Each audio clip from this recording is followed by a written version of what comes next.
கிறிஸ்துவில் பிரியமான மகிமை தொலைக்காட்சி நேயர்களே, ஜெபத்தின் மகிமை என்கிற இந்த நிகழ்ச்சியின் மூலமாக இந்த நாளின் மாலை வேளையிலே உங்களை காண்பதிலே மிகுந்த மகிழ்ச்சி அடைகிறோம். கடந்த நாட்களிலெல்லாம் நம்மோடு இருந்து நம்மை பாதுகாத்த தேவன் இனிவரும் நாட்களிலும் நம்மோடு இருந்து நம்மை பாதுகாத்து வழிநடத்த வல்லவராக இருக்கிறார். கடந்த வார நிகழ்ச்சிகளை நாம் வாசிக்க கேட்போம். ஜெப குறிப்புகளுக்காக நாம் ஜெபிப்போம். கர்த்தர் நம்மையும் நம்முடைய குடும்பங்களையும் அந்த ஜெபத்தின் மூலமாக ஆசீர்வதிக்க சித்தமுள்ளவராக இருக்கிறார். தொடர்ந்து எங்களோடு இணைந்திருங்கள். கடந்த திங்கட்கிழமை துருக்கி மற்றும் சிரியாவில் ஏற்பட்ட பூகம்பம், பூமி அதிர்ச்சி, நிலநடுக்கம், இதில் ஏறத்தாழ இறப்பு சுமார் 19,000 தாண்டியதாக சொல்கிறாங்க. இறப்பு 19,000 தாண்டி விட்டதாக சொல்கிறாங்க. இதில் இந்த மக்கள் அதிகமாக பாதிக்கப்பட்டு சுமாரால் இப்போ 2,03,00,000 பேர் பாதிக்கப்படலாம் அப்படின்னு இந்த 2 துருக்கி சிரியா நாடுகளில் 2,30,00,000 பேர் பாதிக்கப்படுவதற்கான வாய்ப்புகள் இருக்கிறது அப்படின்னு சொல்கிறாங்க. உலக சுகாதார நிறுவனம் சொல்லுது. இன்னும் இறப்பு விகிதம், உயிரிழப்பு 20,000 தாண்டிரும் அப்படின்னு சொல்கிறாங்க. இப்படிப்பட்ட ஒரு மிகவும் ஒரு சோகமான ஒரு நிகழ்ச்சி இன்றைக்கி உலகத்தை கலக்கி உலக மக்கள்லாம் ரொம்ப திகைத்து போய் இருக்கிற அந்த செய்திகளை கேட்டு, அதில் குறிப்பாக சில காட்சிகள், அந்த இதில் பூகம்பத்தில் சிக்கிய ஒரு சிறுமி, 7 வயது சிறுமி தன்னுடைய தம்பியை பாதுகாத்தபடி 17 மணி நேரம் அதில் அந்த அந்த இடிபாடுகளில் சிக்கி இருந்திருக்கிறாங்க. 17 மணி நேரம். சரி. அதுக்கு பிறகு அவங்க 2 பேரும் பத்திரமாக மீட்கப்பட்டிருக்கிறார்கள். இன்னொன்று, சிரியாவில் நடந்த மீட்பு பணியில் அந்த இடிபாடுகளுக்கு இடையே பார்க்க ஒரு சின்ன பிள்ளை அழுகை சத்தம் கேட்டுகிட்டே இருந்திருக்கு. அப்போ அந்த இடிபாடுகளை அகற்றும் பொழுது ஒரு பச்சிளம் குழந்தை, தொப்புள் கொடி அறுக்கப்படாத நிலையில் அந்த குழந்தை இருந்திருக்கு. அந்த குழந்தையை மீட்டு அந்த ஒரு குழந்தை மட்டும்தான் உயிரோட இருக்கு. மற்றபடி அவங்க தாய், தந்தை எல்லாருமே இறந்து போயிட்டாங்க. அந்த பச்சிளம் குழந்தை மட்டும் அந்த மீட்கப்பட்டு மருத்துவமனையில் சிகிச்சை பெற்று வருகிறதாக சொல்கிறாங்க. இப்படி நிறைய சம்பவங்கள் நடந்திருக்கிறது. குறிப்பாக இந்த 2 சம்பவங்களும் இன்றைக்கி அந்த செய்தியை வாசிக்கும் பொழுதே எல்லாருடைய முகத்திலே ஒரு கண்ணீரை வரவழைக்கக்கூடிய ஒரு மிக ஒரு வருத்தத்திற்கு ஒரு வேதனையான ஒரு செய்தியாக இருக்கிறோம். அந்த பூகம்பம், நிலநடுக்கத்தினால் பாதிக்கப்பட்ட துருக்கி சிரியா மக்களுக்காக ஆண்டவருடைய சமூகத்தில் ஜெபிப்போம். இன்றைக்கி ஆதரவு இல்லாமல் நிராதரையாக நிற்கிற அநேக பிள்ளைகள், சின்ன பச்சிளம் குழந்தைக்கு தாய் தகப்பன் யாருமே கிடையாது. இப்படி நிறைய பிள்ளைகள், அதுபோல் பிள்ளைகளை இழந்த பெற்றோர்கள், இன்னும் நிறைய அந்த செய்திகள் வரும்போது தான் நிறைய தெரியும் எவ்வளோ பாதிப்புகள், எவ்வளோ வேதனைகள், சோகங்கள் எல்லாம் இந்த துருக்கி சிரியா நாடுகள் இன்றைக்கி சூழ்ந்திருக்கிறது. நிறைய நாடுகள் உதவி செய்கிறாங்க. நம்ம இந்தியாவின் சார்பாக மருத்துவ குழுக்கள் அனுப்பியிருக்கிறாங்க. இத்தனை தான் உதவிகள் நீட்டப்பட்டாலும் பாதிப்புகள் என்பது மிக அதிகமாக இருக்கிறது. ஆனால் அந்த மக்களுக்காக விசேஷமாக ஜெயிப்போம். கடந்த 2 வாரத்துக்கு முன்னால் நம்ம உத்தரகாண்ட் பகுதியில் உள்ள நிலநடுக்கத்துக்காக நாம் ஜெபித்தோம். அப்போவுமே நம்ம பேசின ஒரு காரியம் என்ன அப்படின்னா, இந்த நாட்களில் கடவுள் பயம் குறைந்து கொண்டே இருக்கிறது. கர்த்தருடைய தண்டனையை நம்ம தாங்க முடியாது. அவரே சொல்லியிருக்கார், கடைசி நாட்களில் இப்படிலாம் இருக்கும், பூமி எதிர்ச்சிகள் வரும் என்று சொல்லியிருக்கார். அப்போ மனம் திரும்பு. அவர் சொல்கிற ஒரே காரியம் அதுதான், மனம் திரும்புதலுக்கு ஏற்ற கனிகளை கொடுங்கள். என்ன, கோடரியானது மரங்களின் வேறருகே வைக்கப்பட்டிருக்கிறது. ஆண்டுதோறும் நமக்கு தியானிப்பதற்காக 2 நாட்களை தர்றார். நம்ம நினைக்கிறோம் துருக்கியில் நடக்கு, சிரியாவில் நடக்கு, டெல்லியில் நடக்கு. ஆமா, எங்க நடப்பதற்கு எவ்வளவு நேரம் ஆகும்? நிறைய அதான் நமக்கு அதுல ஒரு பயம் இல்லை, கடவுள் பயம் இல்லாம இருக்கணும். ஏன்னா அங்கங்க நடக்குது, செய்தியா வாசிக்கிறோம். நம்ம அனுபவத்துக்குள்ள வரும்போது அவருடைய கஷ்டம் நமக்கு தெரியும். அதனால அதுக்கு இல்ல, நீங்க சொல்றது போல ஆண்டவரிடத்துல மனம் திரும்பணும். கடவுள் பயம் நமக்கு வேணும். எப்போனாலும் சரி, எந்த நேரத்துல நமக்கு மரணம்னு தெரியாது. ஆமா. அதனால் நம்ம அப்பப்போ நம்ம ஆயத்தத்தோடு இருக்கணும். ஆண்டவருடைய சமூகத்தில் ஒவ்வொரு நிமிடமும் நாம் பாவம் செய்துக்கிட்டே தான் இருக்கிறோம். பாவம் செய்யாத மனுஷன் இல்லைன்னு வேதம் சொல்லுது. அப்போது நம்ம இந்த பாவத்தின் நிமித்தமாக வரக்கூடிய பாவத்தின் சம்பளம் மரணம். அந்த மரணம் நமக்கு வராதபடி, இப்போ பாருங்கள், இதில் அந்த ஒரு சிறு குழந்தைக்கு தன்னுடைய தம்பியை காப்பாற்றணுங்கிற ஒரு எண்ணம் இருக்குது. அப்போ ஆண்டவர் நம்ம எவ்வளவு காப்பாற்றணும்னு யோசிப்பார் பாருங்க. ஒரு சின்ன குழந்தைக்கு தன்னுடைய தம்பியை காப்பாற்றணும்னு நினைக்கும் போது நம்ம இவ்வளோ நாளும் பாதுகாத்து பராமரித்து வளர்த்து வந்த நம்முடைய நல்ல ஆண்டவர், நல்ல மேய்ப்பர் நம்மை எவ்வளவாக நேசிக்கிறார், அவர் நம்மை எவ்வளவாக அரவணைக்கிறார். அன்றைக்கு ஆகார் என்ற ஒரு பெண்மணியை குறித்து பார்க்கும்போது அந்த தன்னுடைய பிள்ளையினுடைய கண்ணீரை பார்க்க முடியாமல் அவள் அழுறா. ஆனால் தண்ணி தாகத்தில் பிள்ளை தவிக்குது. அவளுடைய மன வருத்தத்தை ஆண்டவர் பார்க்குறார். எம்மா அப்படின்னு சொல்லி அந்த சகோதரிக்கும் அந்த பிள்ளைக்கும் தண்ணி கொடுத்து போஷிக்கிற தேவன். அப்படிப்பட்ட ஆண்டவர் நம்மை கைவிடுவாரா? நிச்சயமாக கைவிட மாட்டார். ஒருவேளை இப்படிப்பட்ட இழப்புகள் நமக்கு வராததுக்கு முன்னால் நாம் செய்ய வேண்டிய ஒரு காரியம், மனம் திரும்புதலுக்கு ஏற்ற ஒரு நல்ல வாய்ப்பை நம்ம தேடிக்கிடணும். ஒரு ஆண்டு இந்த பிப்ரவரி மாதம் 22ஆம் தேதி நம்ம இந்து காலங்களுக்குள்ளே பிரவேசிக்க போகிறோம். ஒரு நாள் இல்லை, 2 நாள் இல்லை, 40 நாள் தர்றாரு. இப்படி எத்தனை 40 நாளை நம்ம கடந்து வந்துட்டோம். பெருக்கி பாருங்கள், நம்முடைய ஆயுசு நாளோட 40 நாளை பெருக்கி பார்த்தோன்னா எத்தனை ஆயுசு நாட்களில் எவ்வளவு நாட்களை நாம் கடந்து வந்திருக்கிறோம். உனக்கு கிடைத்த இந்த நாளிலாயிலும் ஒருவேளை துருக்கி சிரியா சம்பவம் நமக்கு கண்ணில் கண்ணீரை வரவழைக்கல இன்னும். ஏன்னா நமக்கு அந்த சோகம் தெரியலை. ஏதோ செய்தித்தாளில் படிக்கிறோம், ஐயோ இறந்து போனாங்களாமே அப்படின்ட்டு கடந்து போயிடுறோம். நம்ம எச்சரிக்கையோட அடிக்கடி கடிந்து கொள்ளப்பட்டும், உத்தரகாண்ட உனக்கு முன்னால் வச்சேனப்பா, துருக்கி சிரியாவை உனக்கு முன்னால் வச்சேனப்பா, நீ ஏன் இன்னும் மனம் திரும்பலை கேட்டால் என்ன பதில் சொல்ல போகிறோம்? அதனால் நம்ம இந்த நாட்கள் இந்த எச்சரிப்பின் செய்திகளில் ஒரு பக்கம் அவர்களுக்காக பரிதாபப்பட்டு நம்ம ஜெபித்தாலும் நாம் ஆயத்தப்படுத்தலைன்னா வரும் கோபத்துக்கு நம்ம தப்பித்து கொள்ளவே முடியாது. அதனால் ஆண்டவர் நமக்கு கிருபையாய் தந்திருக்கிற இந்த ஆயுசு நாட்களில் இன்னும் எத்தனை நாள் இருக்க போகிறோமோ தெரியாது.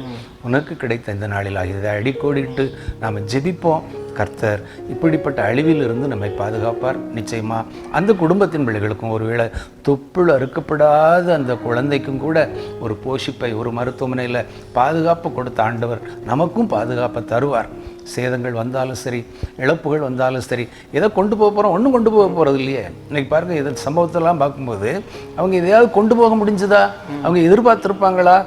படுக்கைக்கு போனவங்க காலையில் எழும்பலான்னு தான் போயிருப்பாங்க, வேலைக்கு போனவங்க வீட்டுக்கு திரும்பலாம்னு தான் போயிருப்பாங்க. எல்லாரும் எதிர்பார்ப்போட தான் நாளைய தினத்துக்காக, அடுத்த நிமிடத்துக்காக அவங்க ஆயத்தப்பட்டிருப்பாங்க. ஆனால் மரணத்தை சந்திக்கிறதுக்கு ஆயத்தப்பட்டிருக்கிறோமா? உன் தேவனை சந்திக்கும்படி நீ ஆயத்தப்படு. எசேக்கியேல் சொல்லுவார், ஆயத்தப்படுன்னு மட்டும் சொல்லலை, அவர் ஆயத்தப்படுத்து அப்படின்னு சொல்லுவார். ஆமோஸ் சொல்லுவார் ஆயத்தப்படு, ஆனால் எசேக்கியேல் சொல்லும்போது நீ ஆயத்தப்படுத்து. அதனால் இந்த நாட்களில் இப்படிப்பட்ட செய்திகளுக்காக நம்ம ஜெபிப்போம். அந்த குடும்பங்களுக்கு ஆறுதலுக்கு தரும்படியாக நம்ம ஜெபிப்போம். அதே நேரத்தில் இன்னும் பாவத்தை துணிகரமாக செய்துட்ருக்கிற நாம் அந்த பாவத்திலிருந்து விலகுவதற்கான ஒரு சந்தர்ப்பத்தையும் ஆண்டவர்கிட்ட கேட்போம். ஆண்டவரே என்னை மன்னியும், எங்களை மன்னியும்னு கேட்போம். ஆண்டவர் அவங்க புது வாழ்வு தருவார். ஜெபிப்போமா? எங்களை அதிகமாக நேசிக்க நல்ல ஆண்டவரே, இந்த ஜெபத்தின் மகிமை நிகழ்ச்சிக்காக அவங்களுக்கு நன்றி செலுத்துகிறோம். இந்த நாளிலும் துருக்கி சிரியா நாடுகளில் நடந்த இந்த நிலநடுக்கம், அதன் மூலம் ஏராளமான மக்கள், 20,000க்கு அதிகமான மக்கள் இறந்திருக்கிறார்கள். இன்னும் 2 கோடிக்கும் அதிகமான மக்கள் பாதிக்கப்படுவதற்கான வாய்ப்புகள் இருக்கிறது என்று உலக சுகாதார நிறுவனம் அறிவித்திருக்கிறது நாங்கள் செய்தியாக வாசித்தோம். ஆண்டவரே, இந்த நாட்டில், ஆண்டவரே இந்த நாட்டிலும் இந்த பூகம்பத்தினால் பாதிக்கப்பட்ட மக்களுக்காக விசேஷமாக ஜெபிக்கிறோம். கர்த்தர் அந்த குடும்பங்களுக்கு ஒரு ஆறுதலை கொடுக்க வேண்டும் ஜெபிக்கிறோம். ஆண்டவரே, தேவன் தாமே அவருடைய கண்ணீர்கள் யாவையும் துடைக்க வேண்டும் என்று ஜெபிக்கிறோம். ஆண்டவரே, இந்த நாட்களிலும் பாதுகாப்பாக ஆண்டவரே நீர் வைத்திருக்கிற அருமையான சிறு குழந்தைகளுக்காக நமக்கு ஸ்தோத்திரம். அந்த பிள்ளைகளுக்கும் தேவன் நல்ல ஒரு வாய்ப்புகளை ஆண்டவரே, அவர்கள் வாழ்வதற்கு தேவையான இன்னும் உதவிகளை, ஒத்தாசைகளை ஆண்டவரே அருளி செய்ய வேண்டும் என்று விசேஷமாக ஜெபிக்கிறோம். ஆண்டவரே, கண்ணீரோடு வேதனையோடு இருக்கின்ற அந்த நாட்டு மக்களுக்காக விசேஷமாக ஜெபிக்கிறோம். கர்த்தர் தாமே நீர் ஆறுதலை கொடுக்க வேண்டும் என்று ஜெபிக்கிறோம். ஆண்டவரே, ஆண்டவரே இந்த இப்படிப்பட்ட சம்பவங்கள் ஆண்டவரே நாங்கள் கண்முன்னாக வாசிக்கிறோம், ஆனாலும் ஆண்டவரே எங்களுடைய காதுகளால் கேட்கிறோம்.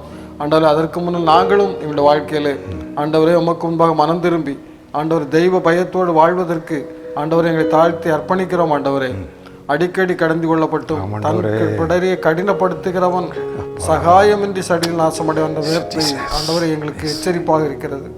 உனக்கு கிடைத்த இந்த நாளிலாலும் சமாதானத்துக்கு ஏற்றவழி நீ அறிந்திருந்தாயானால் உனக்கு நலமாயிருக்கும் என்ற வார்த்தையும் ஆண்டவரே நீர் எங்களோடு கூட பேசியிருக்கிறீர். ஆண்டவரே, எங்களுக்கு கிடைக்கிற இந்த அனுக்கிரக காலங்களில், எங்களுக்கு இருக்கிற இந்த கிருபையான நாட்களில் நாங்கள் எங்களை உய்த்து ஆராய்ந்து ஆண்டவரே மனம் திரும்பி தெய்வ பயத்தோடு, கர்த்தருக்கு ஏற்ற பயத்தோடு நாங்கள் ஆண்டவரே வாழ்வதற்கு ஆண்டவரை கற்றுத்தர வேண்டும் ஜெபிக்கிறோம். கர்த்தர் பெரிய காரியங்களை செய்வீராக. ஆண்டவர்கள் தாழ்த்தி அர்ப்பணிக்கிறோம். மீட்பர் இயேசுவின் ஜெபிக்கிற நல்ல பிதாவே, ஆமென். பிப்ரவரி மாதம் ஒவ்வொரு 9ஆம் தேதியும் கொத்தடிமை தின ஒழிப்பு, கொத்தடிமை தொழிலாளர்கள் ஒழிப்பு தினமாக கொண்டாடப்படுகிறது. அது எல்லா மாவட்டங்களிலும் கொண்டாடுகிறார்கள். திருநெல்வேலி மாவட்டம், தென்காசி மாவட்டம், இன்னும் கன்னியாகுமரி மாவட்டம், பல மாவட்டங்களில் இந்த கொத்தடிமை தொழிலாளர் முறை ஒழிப்பு தின விழிப்புணர்வை மனித சங்கிலியாக நடத்திருக்கிறார்கள். இன்னும் பல இடங்களில் கூட்டங்கள் நடத்தி மக்களுக்கு சொல்லியிருக்கிறாங்க. கடந்த 5 ஆண்டுகளில் ஏறத்தாழ 1444 தொழிலாளர்கள், குழந்தை தொழிலாளர்கள், கொத்தடிமை தொழிலாளர்கள் மீட்கப்பட்டதாக செய்தி சொல்கிறது. ஏறத்தாழ 1444 கொத்தடிமை தொழிலாளர்கள் மீட்கப்பட்டிருக்கார்கள். இது தொழிலாளர் நலத்துறையின் சார்பாக, தொழிலாளர் நலத்துறை மூலம் இந்த கொத்தடிமைத்தன ஒழிப்பதற்காக அவர்கள் அந்த திட்டத்தை அவர்கள் செயல்படுத்துகிறார்கள். அதில் பல துறைகளும் இணைகிறது. காவல்துறை, வருவாய்த்துறை, குழந்தைகள் நல அவங்களுடைய டிபார்ட்மெண்ட்டு, இப்படி எல்லாரும் இணைந்து கொத்தடிமைகள் எங்கே இருக்கிறார்கள் என்பதை கண்டறிந்து அவர்கள் அதை மீட்கிறார்கள். பல இடங்களில் பெற்றோர்களே என்ன சொல்கிறாங்கன்னா, பெற்றோர்களுடைய தங்களுடைய பிள்ளைகளை, 14 வயதுக்குட்பட்ட பிள்ளைகளை கூட பெற்றோர்கள் தங்கள் வறுமை நிமித்தம் அனுப்புகிறார்கள் அப்படின்னு கூட செய்து வருகிறது. அவர்களே கொத்தடிமைகளாக அனுப்புகிறாங்க. இன்னும் நிறைய இடங்களில் இப்படி கொத்தடிமைகளாக குடும்பங்களாக வாழ்ந்து கொண்டிருக்கிறார்கள். அந்த பிள்ளைகளுக்கு நம்ம கொத்தடிமைகளாக இருக்கிறோம் என்பது கூட தெரியாதான். அதை சொல்றாங்க, நம்ம கொத்தடிமையா இருக்கிறோங்கிறது அந்த பிள்ளைகளுக்கு தெரியாது. இப்படிப்பட்ட சூழல்ல இப்படிப்பட்ட செய்திகளை அவர்கள் சேகரித்து அங்கங்கே கண்டறிந்து இந்த பிள்ளைகளுக்கு மீட்கிறார்கள். அதனால இந்த நாட்களிலும் இந்த கொத்தடிமையிலிருந்து, ஒருவேளை இன்னைக்கு அந்த இது கொஞ்சம் வெகு குறைந்து விட்டதானா, இருந்தாலும் ஆங்காங்கே இருக்கிற இந்த கொத்தடிமையிலிருந்து மக்கள் மீட்கப்பட வேண்டும் என்ற எண்ணத்தில் இப்படிப்பட்ட ஒரு தினத்தை அனுசரிக்கிறார்கள், கடைபிடிக்கிறார்கள். அதுபோல் நமக்கு யாராவது கொத்தடிமையில் இருக்கிறாங்க தெரிந்தால் நாம் இந்த தொழிலாளர் நலத்துறைக்கோ அல்லது மாவட்ட ஆட்சித்தலைவருக்கோ தகவல் தெரிவித்தால் அவர்கள் அதை மீட்டெடுக்க உள்ள முயற்சிகள் இருப்பார்கள். இன்னொன்று, அவர்களுக்கு மீட்டெடுப்பது மட்டுமல்ல, அவர்களுக்கு அடுத்த மறுவாழ்வுக்கான உதவிகளை செய்கிறாங்க. கொத்தடிமைகளை மீட்பது மட்டுமல்ல, அப்படி விட்டு விட மாட்டாங்க. அவர்களுக்கு தேவையான மறுவாழ்வு, அவர்களுக்கு அடுத்த தொழில் என்ன செய்யலாம் என்பதை கற்றுக் கொடுத்து அவர்களுக்கு ஒரு மறுவாழ்வை அவர்கள் கொடுக்கிறார்கள். இப்போ பிப்ரவரி மாதம் அப்படிங்கும்போது 2வது மாதம், ஒரு ஆண்டில் 2வது மாதத்தில் 9ஆம் தேதி. அதே போல் வேதாகமத்தில் 2வது புத்தகம் யாத்ராகமம். இந்த யாத்ராகமத்திலும் இதே போல் ஒரு கொத்தடிமையை நம்ம பார்க்குறோம். இஸ்ரவேல் ஜனங்கள் எகிப்து தேசத்தில் தலைமுறையாக அப்பன் பிள்ளை இப்படி அவங்களும் கொத்தடிமைகளாக தான் இருந்தாங்க.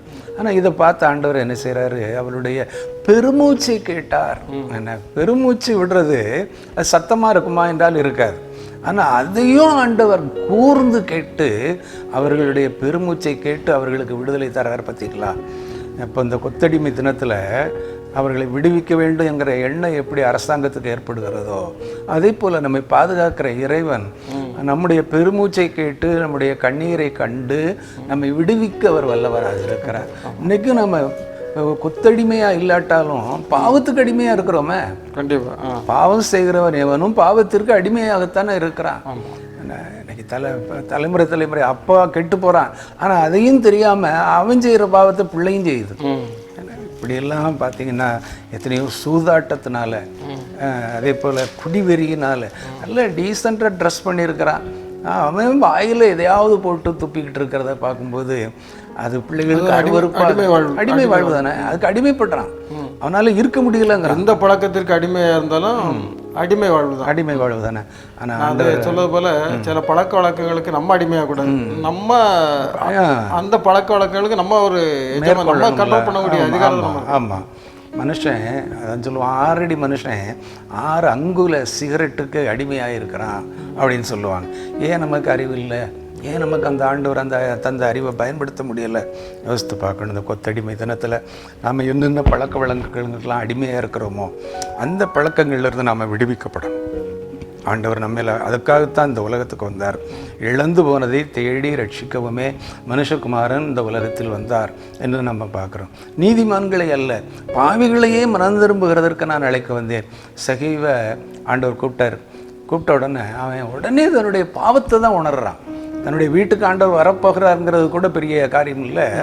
அவன் வீட்டில் போய் ஆண்டவர்கிட்ட சொன்ன காரியம், யாரிடத்திலும் எதையாகிலும் நான் அநியாயமாக வாங்கினது உண்டானால் நாலத்தினையாக திரும்ப செலுத்துறேன். பார்த்தீங்களா, இப்படி தான் விடுதலை பெறணும். குமாரன் நம்மை விடுதலை ஆக்கினால் நம்ம மெய்யாகவே விடுதலை ஆகும். நம்ம சத்தியத்தை அறிந்தவர்கள், தெரியாதவங்க தப்பு பண்ணுன்னா பரவாயில்ல, சத்தியத்தை அறிந்தவர்கள், சத்தியத்தை கேட்குறவங்க, நமக்கு நாள்தோறும் காலை மாலை ஆராதனையில் ஆண்டவர் பேசுகிறாரு. ஆனால் நம்மோட உங்களை விடுதலையாக்கும் அந்த ஒரு சென்டென்ஸை மட்டும் மறந்துடுதானே. அப்படி தான் நம்ம வாழ்ந்து கொண்டிருக்கிறோம். இந்த கொத்தடிமை தினத்திலேயாவது நம்ம அந்த பாவத்திலிருந்து விடுதலை பெறும்படியாக இந்த பிப்ரவரி மாதத்தில் வரக்கூடிய இந்த லெந்து காலங்களிலிருந்து ஆண்டவர் நம்மை பாதுகாத்து கொள்ளும்படியாக ஒரு மீட்பின் பாதையை, ஒரு பரிசுத்தத்தின் பாதையை இந்த ஆண்டிலே நாம் பெற்றுக்கொள்ளணும். 2023ஆம் ஆண்டு நமக்கு கிருபையாய் தந்திருக்கிறார். அதை நினைத்து இந்த கொத்தடிமை எப்படி விடுவிக்கப்பட வேண்டுமோ அதுபோல் நாமும் பழக்க வழக்கங்களிலிருந்து, தீய பழக்க வழக்கங்களிலிருந்து நிறைய காரியங்கள் விட முடியலன்னு நினைக்கிற காரியங்களை ஒரு நொடி பொழுதில் ஆண்டவர் மாற்ற அவர் வல்லவராக இருக்கிறார். அந்த நல்ல ஆண்டவர்கிட்ட இந்த மாலை வேளையில் நம்ம ஒப்பு கொடுப்போமா? இப்படிப்பட்ட மக்களுக்காக நாம் இணைந்து ஜெபிப்போமே, ஜெபம் செய்வோம். இழந்து போனதை தேடி ரட்சிக்க மனுஷகுமாரனாக இந்த உலகத்தில் வந்து பல பாடுகளையும் துக்கங்களையும் அவமானங்களையும் ஏற்றுக்கொண்டு ஏன் எங்களுக்காக சிலுவையில் அறையப்பட்டு இரத்தத்தை சிந்தி உயிரை கொடுத்து எங்களை மீட்டு கொண்ட நல்ல மீட்பராம் கிறிஸ்து இயேசுவே, எங்கள் பரிசுத்தமுள்ள தந்தையே, ஆண்டுதோறும் பிப்ரவரி மாதம் 9ஆம் தேதியிலே கொத்தடிமைகள் மீட்கப்பட்ட ஒரு தினமாக, மீட்புக்கு உரிய ஒரு தினமாக ஆண்டவரே, ஆங்காங்கு மனித சங்கிலிகள் பல்வேறு நிகழ்ச்சிகளை நடத்தி ஒரு விழிப்புணர்வை ஏற்படுத்தினாலும் நாங்கள் ஆண்டவரே அந்த கொத்தடிமைகளை நினைவில் கொள்ளாதவர்களாக, அப்படிப்பட்ட மக்களுக்காக நாங்கள் ஜெபிக்காதவர்களாக எங்களையே நினைத்து நாங்கள் வாழ்ந்து கொண்டிருக்கிறோம். ஏன் எங்களுடைய வாழ்க்கையிலும் கூட சில பழக்க வழக்கங்களுக்கு, பாவமான காரியங்களுக்கு நாங்களும் அடிமைப்பட்டிருக்கிறோம். நாங்களும் விடுவிக்கப்பட வேண்டுமே என்ற எண்ணமாவது எங்கள் உள்ளத்தில் வர வேண்டுமே.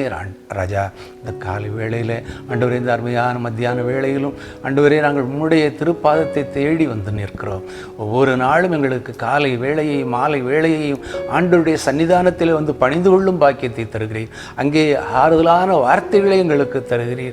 அடிக்கடி ஆண்டவரே, உம்முடைய வசனம் எங்கள் காதுகளிலே விதைக்கப்பட்டு கொண்டே இருக்கிறதே அப்பா. நல்ல நிலத்திலே விதைக்கப்பட்ட விதைகளைப் போல அது விதைக்கப்படுகிறது. ஆனாலும் நாங்கள் ஆண்டவரே அதை கேட்டும் கேளாதபடி நாங்கள் வாழ்ந்து கொண்டிருக்கிறோம். ஆண்டவரே, பாவத்தை குறித்த ஒரு விழிப்புணர்வு இல்லாதபடி நாங்கள் வாழ்ந்து கொண்டிருக்கிறோம். அடிமைத்தனத்திற்குள்ளாக நாங்கள் வாழ்ந்து கொண்டிருக்கிறோம். கொத்தடிமைகளை விட நாங்கள் மோசமான நிலையிலே வாழ்ந்து கொண்டிருக்கிறோம்.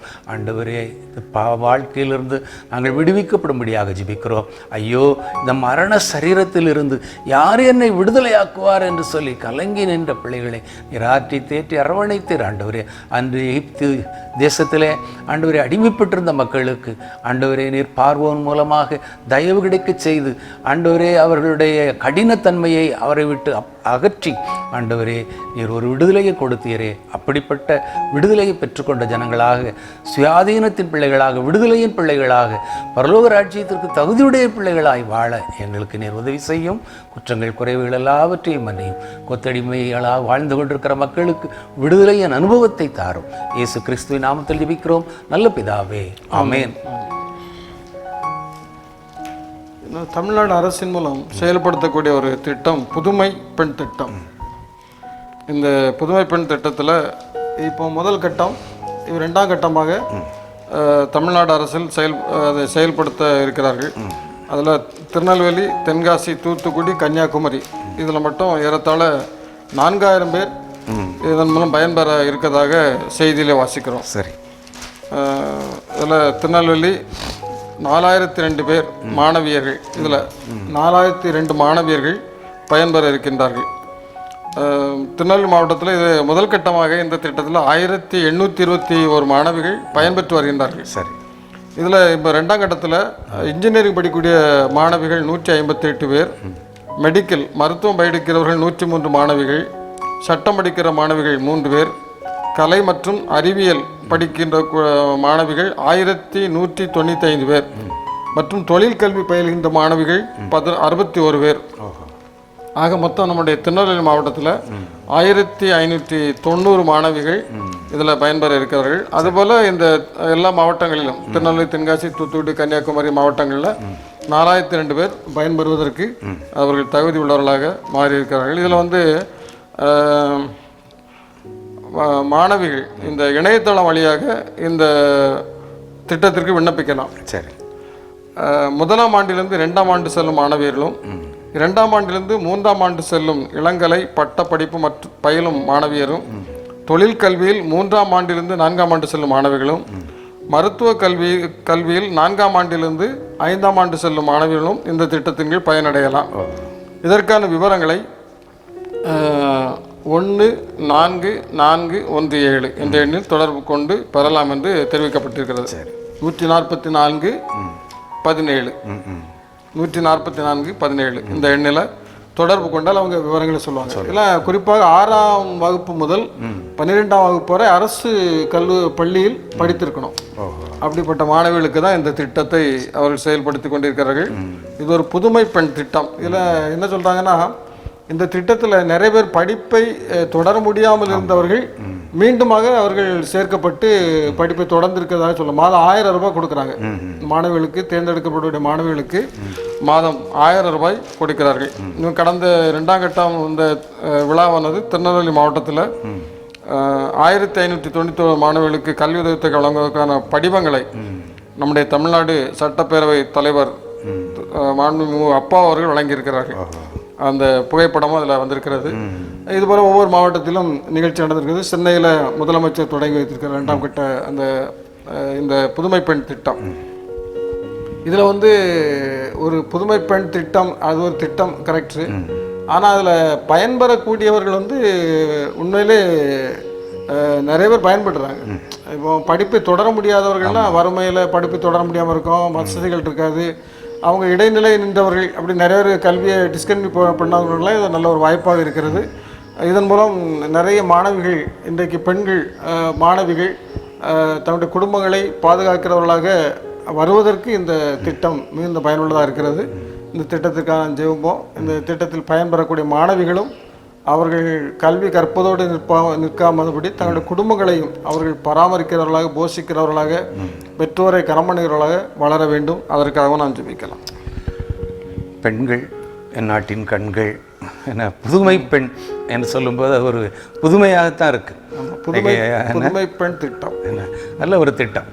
ஏன்னா பெண்களுக்கு நம்ம முன்னுரிமை கொடுக்கும்போது அந்த பெண்கள் வழியாக குடும்பம் நன்மைகளை பெறுகிறது. ஆண்டவர் எவ்வளவோ திட்டங்களை பெண்களுக்கு என்று அறிமுகப்படுத்தி இருக்கிறத நம்ம பார்க்க முடிகிறது. அந்த நாட்களில் ஒருவேளை யோவான் ஸ்நானகரை எடுத்துக்கிட்டோம்னா, யோவான் ஸ்நானகருடைய பிறப்பு பாருங்கள், ஒரு வித்தியாசமான ஒரு பிறப்பு. வயதான உண்மையான தம்பதிகளுக்கு ஆண்டவர் ஒரு குழந்தை பாக்கியத்தை கொடுத்து அவர் அந்த பிள்ளையாக ஒரு முன்மாதிரியான ஒரு பிள்ளையாக அவர் பெரியவராக இருப்பார். அது மட்டும் இல்லை, ஆண்டவராக இயேசு கிறிஸ்துவுக்கு முன்னோடியாக இருப்பார் என்று அன்றைக்கு அந்த சகரியா எலிசபெத்து தம்பதியினிடத்தில் சொல்லப்பட்ட வார்த்தை அந்த பெண் மூலமாக, அதே போல் யோசேப்பு மரியாள், அங்கே ஒரு பெண்ணுக்கு நற்செய்தி சொல்லப்படுகிறது, எலிசபெத்துக்கு நற்செய்தி சொல்லப்படுகிறது. இப்படிப்பட்ட அந்த நற்செய்திகள் எல்லாம் கேட்டவர்கள் அவருடைய வாழ்க்கையில் அதை கடைப்பிடிக்கும் போது அந்த பிள்ளையுடைய எதிர்காலம் கர்த்தருக்குள் ஆசீர்வாதமாக இருந்தது.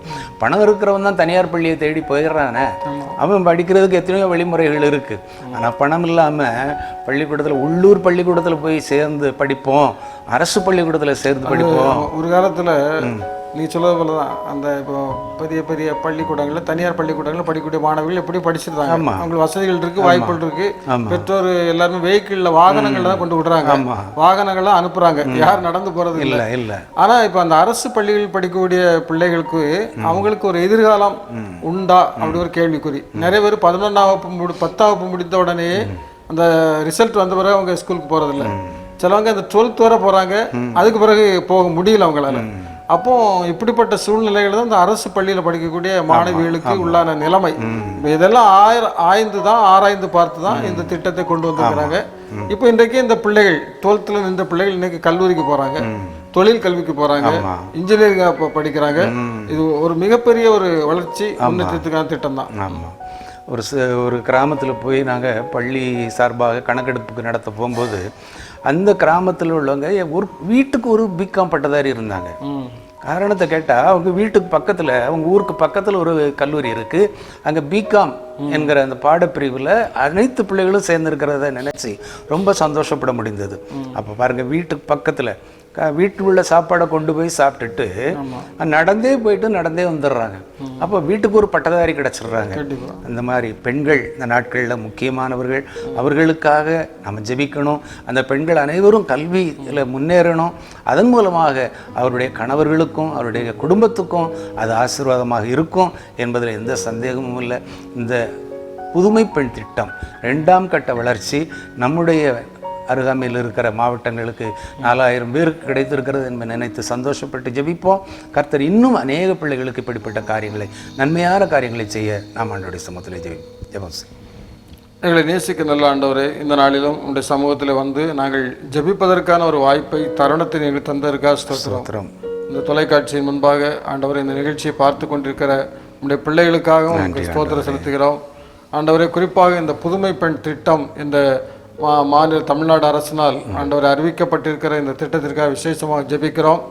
ஆண்டவர் இந்த திட்டத்தின் மூலம் அநேக பெண் பிள்ளைகள் தங்களுடைய கல்வியை தொடர்ந்திருக்கிறார்கள். அநேக பெண் பிள்ளைகளுக்கு கல்வி வாய்ப்பு கொடுக்கப்பட்டிருக்கிறது. உயர்கல்விக்கான வாய்ப்புகள் அளிக்கப்பட்டிருக்கிறது என்பதை நினைத்து நாங்கள் மிகுந்த மகிழ்ச்சியை கொள்கிறோம்.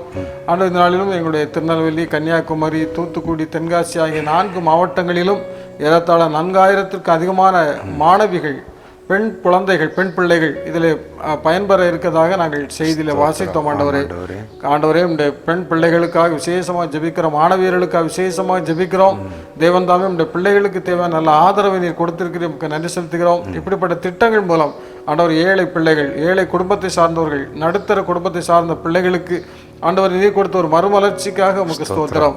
ஆண்டவர் அவர்கள் தங்களுடைய கல்வியை கற்று முடித்து ஆண்டவர் தங்களுடைய குடும்பத்திற்கு அவர்கள் ஒரு நிழல் தருபவர்களாக மாறுவதற்கு ஆண்டவரை கிருபை செய்வேன் ஜெபிக்கிறோம். அவர்கள் மூலம் அந்த குடும்பங்கள் ஆசீர்வதிக்கப்பட வேண்டும் என்று இந்த நாளில் ஜெபிக்கிறோம். எஸ்தரை போல, தெபோராளை போல, தொர்காளை போல ஆண்டவரை நம்முடைய பிள்ளைகள் எழும்பி பிரகாசிக்க, தங்களுடைய குடும்பத்திற்கு தூண்களாக ஆண்டவர் அவர்களும் ஆண்டவரை ஆண்களுக்கு இணையாக விளங்குவதற்கு கர்த்தர் அவர்களுக்கு தேவை நல்ல கிருபைகளை கொடுக்கன்னு ஜெபிக்கிறோம். ஆண்டவரே, இந்த நாளிலும் இந்த குடும்பங்களிலே ஆண்டவரே இருக்கிற விசேஷமாக இந்த நிகழ்ச்சியை பார்த்து கொண்டிருக்கிற மாணவியர்களுக்காக ஜெபிக்கிறோம். ஒருவேளை இந்த திட்டத்தில் நாங்கள் சேர முடியவில்லையே என்று அவர்களும் அந்த ஒரு எதிர்பார்ப்பு இருந்தால் ஆண்டவரை நாங்கள் சொன்ன அந்த தொலைபேசி எண்ணுக்கு அவர்கள் தெரிவித்து ஆண்டவரை அந்த செய்தி தன்னுடைய உதவிகளை பெற்றுக்கொள்ள ஆண்டவர் கிருபை தர வேண்டும் ஜெபிக்கிறோம். இந்த பிள்ளைகளை பாதுகாத்துக் கொள்வீராக. ஆண்டவரை கல்வியிலே சிறந்து விளங்க ஆண்டவரை கிருபை செய்ய வேண்டும் என்று உங்களுடைய சமூகத்தில் நாங்கள் ஜெபிக்கிறோம். மீட்பர் இயேசுவின் ஜெபிக்கிறோம் நல்ல பிதாவே, ஆமென். கிறிஸ்துவுக்குள் மிகவும் பிரியமானவர்களே, இந்த நாளிலும் இந்த ஜெபத்தின் மகிமை இந்த நிகழ்ச்சியிலே நீங்கள் கலந்து கொண்டீர்கள். உங்கள் யாவருக்கும் என்னுடைய நன்றிகளை தெரிவித்துக் கொள்கிறோம். இந்த நிகழ்ச்சியில் நாம் அறிந்த செய்திகள், அதுக்காக விசேஷமாக தொடர்ந்து ஜெபிப்போம். பொதுவாக இந்த நிலநடுக்கத்தினால் பாதிக்கப்பட்ட அந்த துருக்கி, சிரியா நாடுகளுக்காக விசேஷமாக ஜெபிப்போம். ஆண்டவர் அந்த பிள்ளைகளுக்கு விசேஷமான ஆறுதலை கொடுக்க வேண்டும்.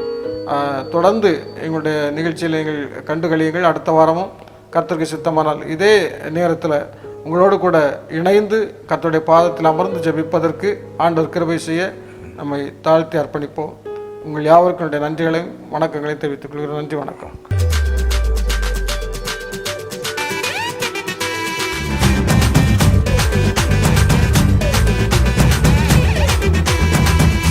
மகிமை மகிமை மகிமை மகிமை மகிமை